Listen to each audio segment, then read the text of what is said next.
Hello students, good morning to all. In previous lectures, we see exercise fill in the blanks. Okay? And I hope सभी ने blanks notebook में लिख दी होगी. अगर नहीं लिखी है तो उसे आपको फिनिश कर देना है. आज की एक्सरसाइज है हमारी true false, missing letters and match the matching. So let's start. First true और फॉल्स. यहाँ पे सेंटेंस दिए गए हैं, आपको बताना है सेंटेंस सही है या गलत है. First is a seeds sprout after being soaked for 1 night. Seeds sprout after being, seeds sprout करने से पहले सोक फॉर 1 नाइट, तो उन्हें सोक करने पड़ते हैं. So this sentence is true और false.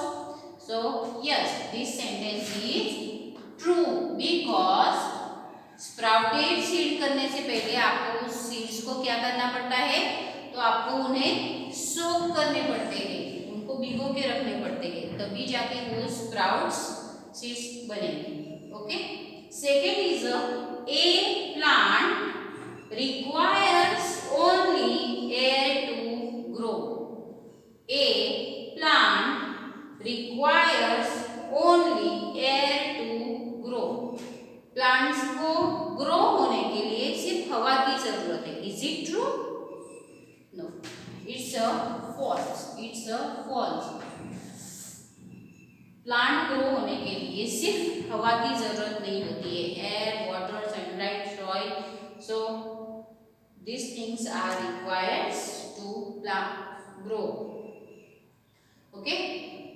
Third number is a different kinds of seeds should not be planted. Different kinds of seeds should not be planted together in a pot. Okay?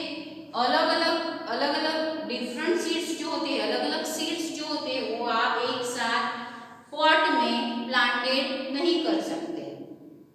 Is it true? Yes. तो ये sentence क्या है? ये true है. सभी अलग अलग जो सीड्स होते हैं वो आप एक साथ पॉट में प्लांट नहीं कर सकते, नहीं प्लांटेड आप नहीं कर सकते उन्हें. Okay. Number 4, all seeds can fly. All seed can fly. सभी सीड्स फ्लाइंग करते हैं? So this sentence is false. Okay. सभी सीड्स फ्लाइंग नहीं करते. Number 5, seeds can be smooth or rough in appearance. Seeds can be smooth or rough in appearance. कभी seeds smooth भी होते हैं और कभी rough भी होते हैं. So this sentence is true. तो ये sentence कैसा है? तो ये sentence true है. ओके. एक बार मैं फिर से रिवाइज कर रही हूँ. ट्रू और फॉल्स आपको ध्यान से उन्हें समझना है, पढ़ना है. Okay. Seeds sprout after being soaked for 1 night. Seeds sprout after being. Seeds sprout करने से पहले soak for 1 night. आपको एक दिन, एक रात उनको soak करना है.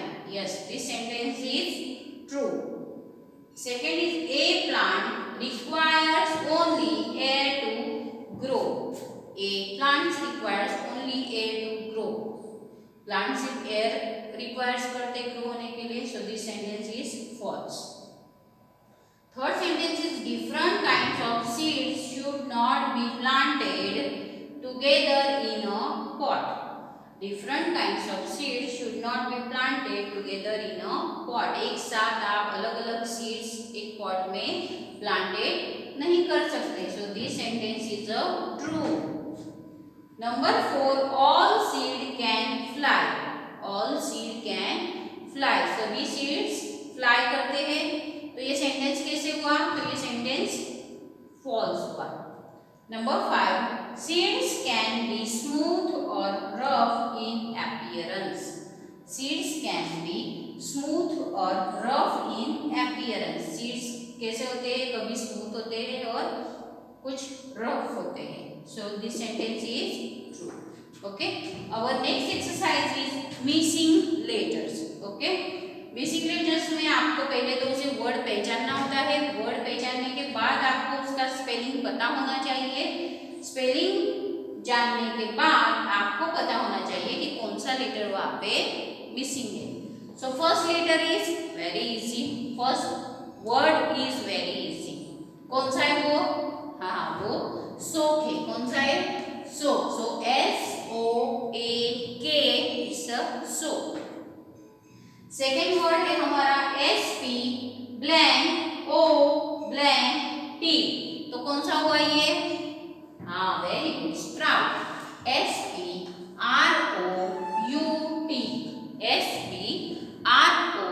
SPROUT it's a sprout. Third है हमारा T blank AY it's a tree. Okay. Number 4 हमारा है PI blank CH blank R। तो कौन सा हुआ ये? तो ये हुआ पीचर प्लांट। कौन सा हुआ ये? Pitcher plant. PITCHER it's a pitcher. Then number 5 कौन सा वर्ड है ये? TE blank TU blank E। तो कौन सा वर्ड हुआ ये? हाँ, तो वेरी ये it's a texture.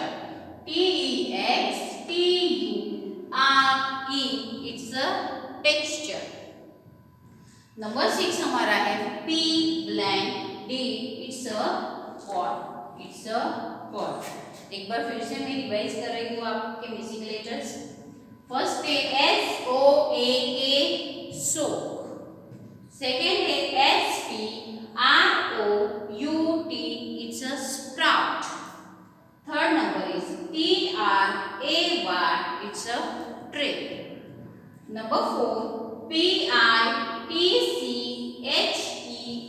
It's a pitcher. Number 5 TEXTURE it's a texture.